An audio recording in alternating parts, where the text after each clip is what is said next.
everybody. I'm checking in. This is what the kitchen looks like. This is basically what the house looks like.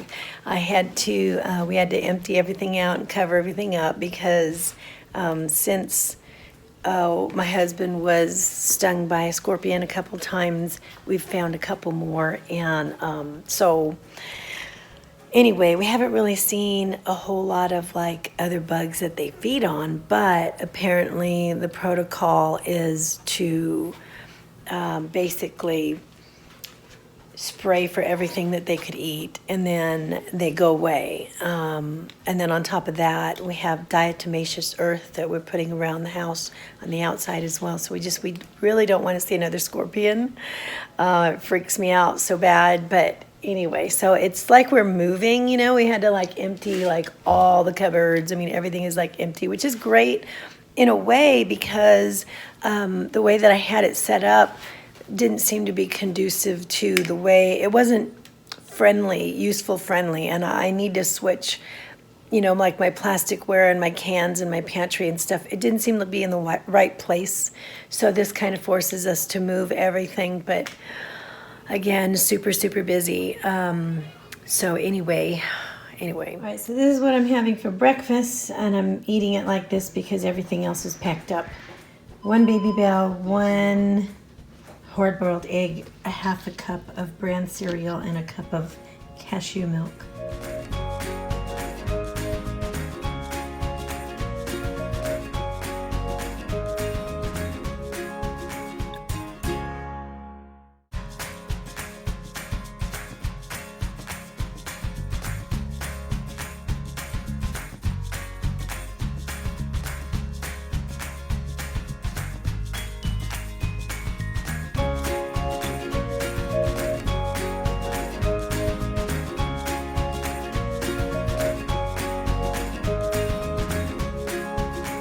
Hi everybody. Okay, I thought I would do a quick check-in here. Okay, so I was really planning on doing a vlog every day last week, but instead I ended up putting it all in one video. That's this one. So I wanted to just show you some of the things that I've been eating.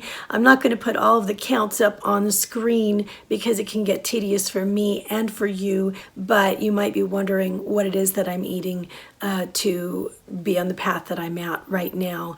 And so I wanted to show you some of those things because I'm on plan and I am falling within certain caloric need and macros and things.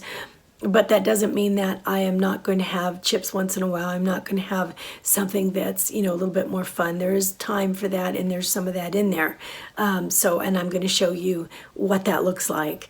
Okay, so I have to tell you first off, during the last 2 weeks, I have lost 3 pounds, and I've lost an inch off of my waist. All right, so it might be due to a few different things. Number one, you know that for a couple of months or so, I had been increasing my calories, and I drew my workout back as far as my cardio goes, but I upped my strength training and my weights, right? Okay, so here you have a variable that may have helped a little bit. That is to take a diet break, so to speak, and increase my calories. And the reason for that was I was trying to up the amount that I could function on and still not gain too much. And then that way I would be able to cut again and maybe like jumpstart some weight loss again. I knew I was going to put on a little bit of weight at first, and I did. It would fluctuate from 3 to 5 pounds, right? And then I thought about continuing it for a while, but I'm like, no, it's summertime. I need to try to cut because I'm getting tired of putting the weight on. And so I'm just going to have to go back and see if I can jumpstart this weight loss again.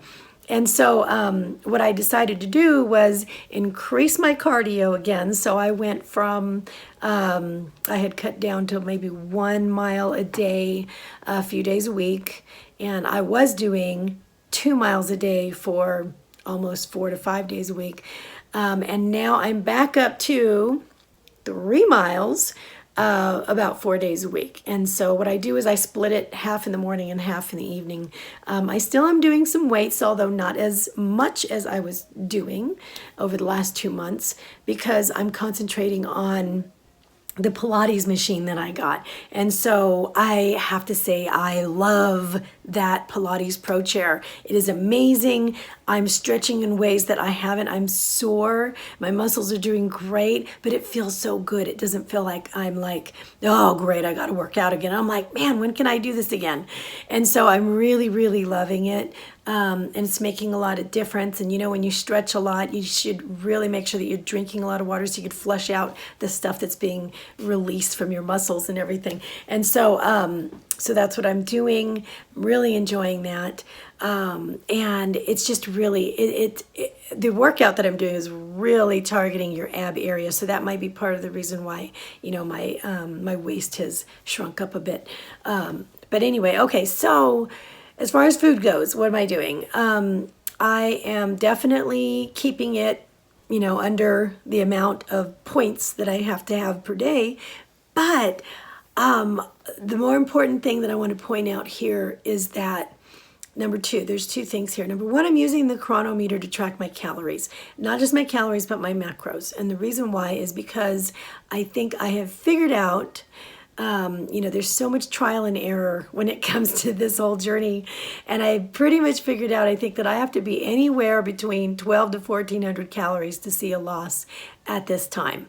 Now, maybe that wasn't that way 2 months ago because I didn't take that diet break, but right now it is, and that seems to be enough. I know that's a little bit of a gap. I tend to lean more toward about anywhere from 1375 to 1450 calories, somewhere in there, right? Anyway, so far so good, and I still have some room to make a little bit more of a cut if I need to.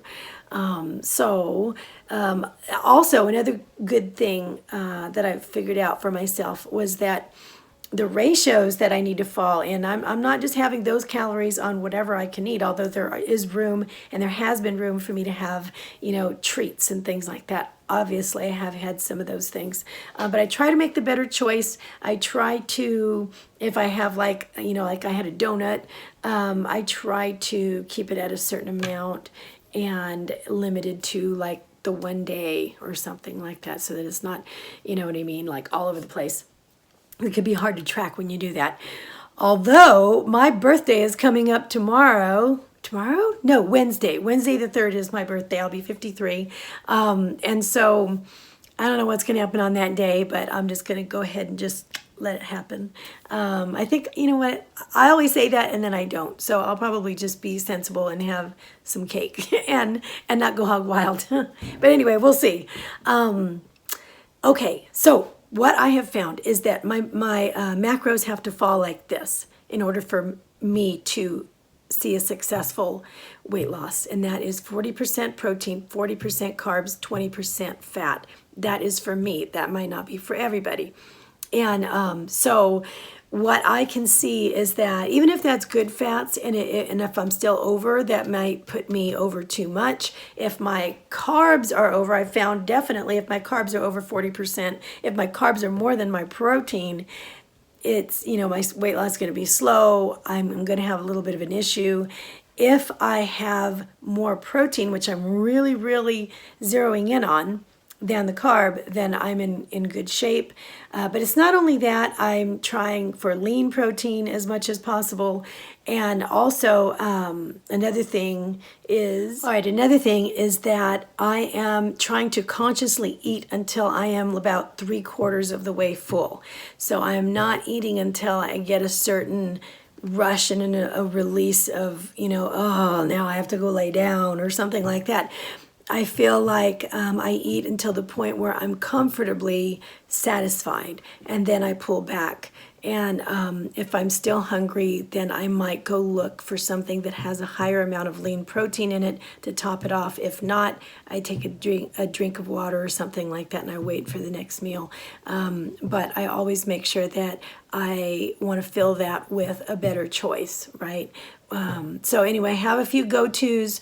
One of the most important things that I've figured out also is that the 4 to 6 window is usually where I kind of like lose it, right? And I'm looking for, or I don't lose it, but I would during that amount of time. And I know that's my time that I could lose it. There's a lot resting on that time though. So I have to have some go-tos ready, right? It's a nice dessert. It's a nice apple bran muffin parfait, whatever. During that time, I have to have a couple of hard-boiled eggs or a cheese stick and some crackers and peanut butter or something. Something has to be ready to go that's going to make me feel like, oh, yes, I'm taken care of. And once that's done, I am okay. I'm okay. And then it quiets me down. But not only that, if I fill that time with lean protein, what happens is that my macros during that time, my 40%, 20%, I could either be on target or that during that time, I could very easily lose that and the whole thing will come toppling down. So that is the time that I'm either is going to push me to success that day or break it. And then I'll have to wait to see if I can, get back on the next day. And that doesn't mean going and running and having, like a stack of Oreos. I'm just talking about 5% more carb than protein during that time. It can tip the scale for me. And so, leaning on the side of lean protein during that time is just the better thing for me to do. So anyway, those are the things that seem to be working so far. Who knows how long they're going to keep working, and then I'll need another adjustment, but I'm just going to keep it going for now. I seem to be feeling like I can live this way. I'm feeling a certain mojo, and so I'm just going to keep on going. And if I lose weight, great. And if I don't, I only have maybe 12 more pounds, it's just, if I don't, I don't, but I'm getting healthier, I'm getting stronger, and I'm enjoying life. So, and learning how to live, and make better choices. So anyway, I just wanted to let you know what was going on and show you what I'm doing, what that looks like. So anyway, I love you guys a lot. I have a collab coming out with a bunch of other amazing people that's going to be coming out tomorrow. So look for that, and I'll see you later. All right, love you guys.